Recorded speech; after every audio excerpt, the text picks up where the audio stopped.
I used to review Pagani design all of the time, but in recent times they've been a little bit absent from the channel, so when I got the opportunity to review a few of their watches, I took it. Pagani design have sent me in not one, not two, but three of their newest releases, and I am going to be unboxing all three for you today. Now the sale period is still live on Aliexpress. I have linked all of these in the description. They are affiliate links. If you are interested in any of them, then have a look below. Let's get into this unboxing.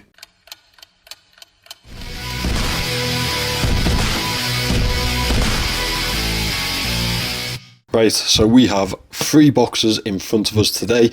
These are the watches that I've received from Pagani Design. I don't know which one's in which. I know what I've got, but let's just start with the centre. So hopefully this one's entertaining enough to begin with. Okay. I swear to God, the screwdrivers in these boxes get cheaper and cheaper every time. Right, so this one is the PD 1813, and it is the Flamingo, or as I like to call it, the David Beckham. It is a homage to Tudor's recently released Black Bay chronograph updates. You know what Tudor are like, they'll slap a new coloured dial on something and call it a new release any day of the week. Let's get all of these out of the way and let's unwrap it. Now obviously when Pagani Design asked me which one of these I wanted, it was hard to say no to the pink dial. It's something completely different to anything else on the market right now. Obviously this is a homage to what Tudor have done, but it's nice to see it at such a budget price. Right now I believe this is sat around the £55–56 mark on the sale. It usually sticks around that type of price. You're going to get a ceramic bezel insert. You will get a domed sapphire crystal. This one is much better sized than the automatic variant, and personally I'd say it looks a bit better too. Let's check all the functions, make sure we are up and running here. Screw down pushes, that is appreciated every time. So we'll start that chronograph, snaps back into place. Let's check the crown, screw down crown. First position is that ghost date position, and yeah, we are running, we're all good.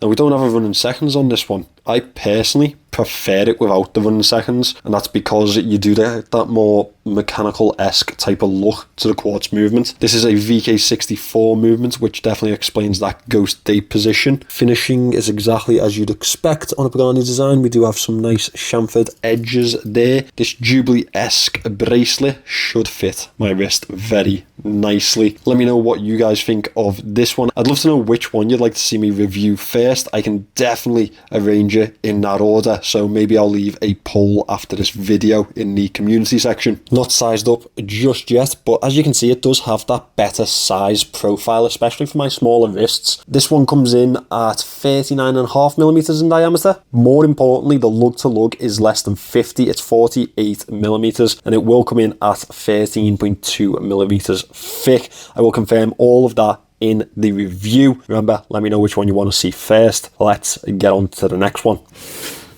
Okay, this one is either going to be another chronograph or the automatic variant of the last piece of the PD 1813. Let's get it open. Let's see what we've got. Okay, another cleaning cloth. This will come in handy. Let's have a look. So this is the automatic homage to the Black Bay 58, I believe. Have they even released it in this colour? I don't know, but Pagani have. So let's get this little fella unwrapped. First of all, let's check something. Yeah, there we go. Nice bezel click to this one. Definitely an improvement for the old days of Pagani Design. One thing I'll say straight out of the box, this definitely has a more metallic tone to that dial. Let's get this fella unwrapped. Again, another Jubilee style or Jubilee-esque bracelet on this one, and I'm hoping that means that it has a nice fit to it. Does feel a little bit jangly, as did the last one. A lot of play in there. Hopefully when I size it, that fixes itself. As you probably would have expected with the automatic variant, they have a display case back. I ripped the display case backs on Pagani Designs in one of my videos recently. I'll put it in the top corner for you to go and have a look if you want to. But what do you guys think? Is it a bonus to these, or are you just a bit sick of seeing the NH35 in the back? It's not exactly well decorated or anything. I mean, I love an NH35. It's reliable as hell and budget as hell. Two of the best things in the watch market. But are we a bit sick of it now? Let me know in the comments. Okay, again, we're going to check the functions on this piece. Something I advise you do every time you pick up a watch. First thing you do, check the functionality of it. Yep, we have the hacking seconds hand. That crown feels a lot better than the last one. Now, this one will step up in price, though. This is the PD1812. It is slightly bigger than the last piece that I showed you, and that is in every way imaginable.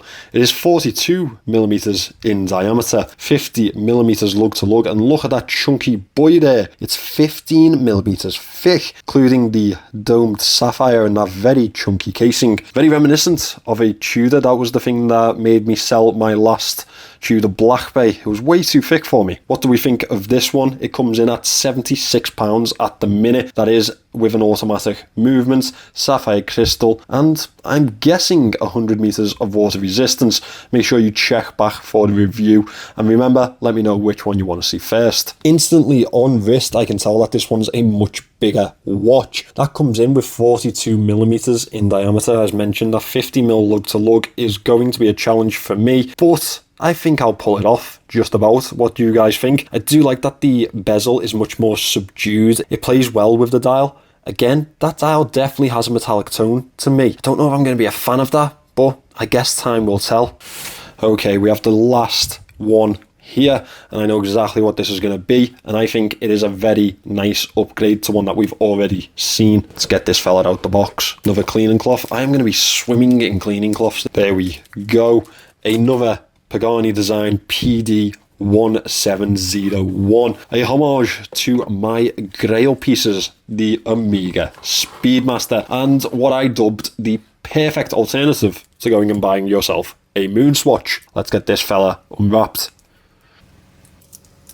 The gold tones are the upgrade this time around, and I'm not gonna lie, bit of a fan. Not usually a fan of gold, but when it's done in the right way, and by the right way I mean it's not like P. Diddy style gold. I need to stop making P. Diddy jokes, but it's not like Jay-Z style gold, you know, iced out and right in your face. Just a little bit, just a little touch of it. That's all you need.